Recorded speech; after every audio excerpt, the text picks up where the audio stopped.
5. Hear me, O men of Israel, the eternal King reigns, and even as the sun looks down upon the lands, so too does the Lord see you, Judah.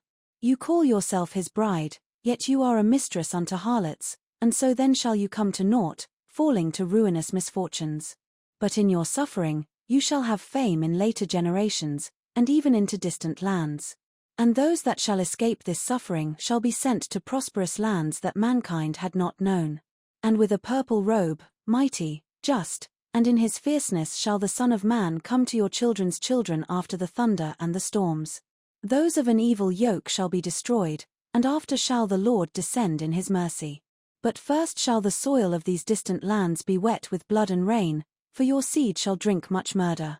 And the righteous will rejoice, for they shall be spared, by the Lord having destroyed the king of death. Yet so shall it be that in the third and fourth generations that man's offspring shall perish, for they shall forget all that their fathers and their mothers had seen and borne witness to. And then shall that adversary bring back the secret combinations of Cain, and Sodom shall again rise against the house of Israel. Reject the adversary, O Israel. Reject the false traditions carried in by the winds from foreign land.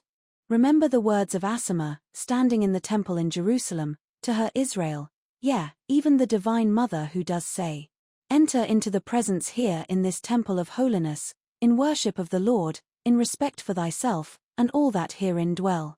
For I need not thy devotion, but thy sincerity of heart, for it is truth that shall purify thee. It is not thy understanding that hath brought thee unto this house this day, but thy thirst for knowledge and wisdom, and understanding.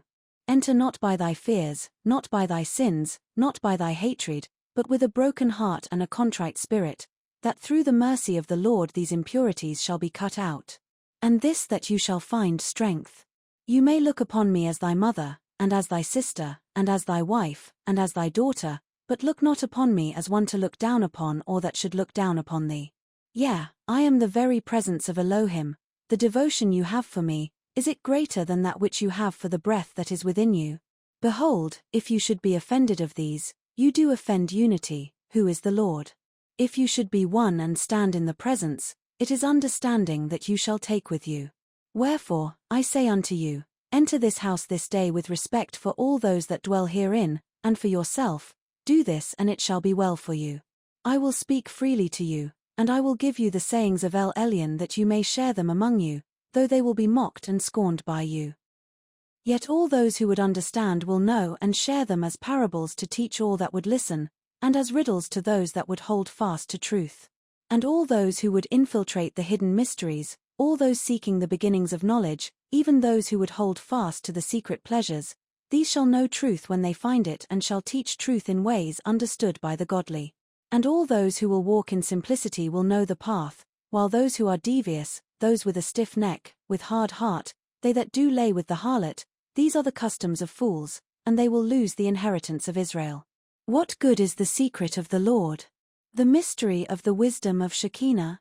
All who search for the beginnings of knowledge, do you seek wisdom?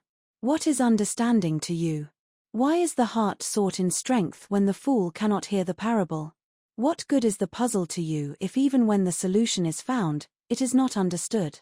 What good is wisdom without knowledge? Knowledge without understanding? Should the prince be our ruler when the king can be found? How can we be a nation of kings if we are without strength? The whip that dominates costs nothing, for the one does rule when the many accept his rule, and who is the greater king, the King of men or the Lord of hosts? Who among us can say that they seek light and illumination in the presence of our Elohim? And by the angels of the Lord, all those who praise Elohim Shaddai that they would know the good from evil, shall know truth. Any plan that lacks mercy lacks justice.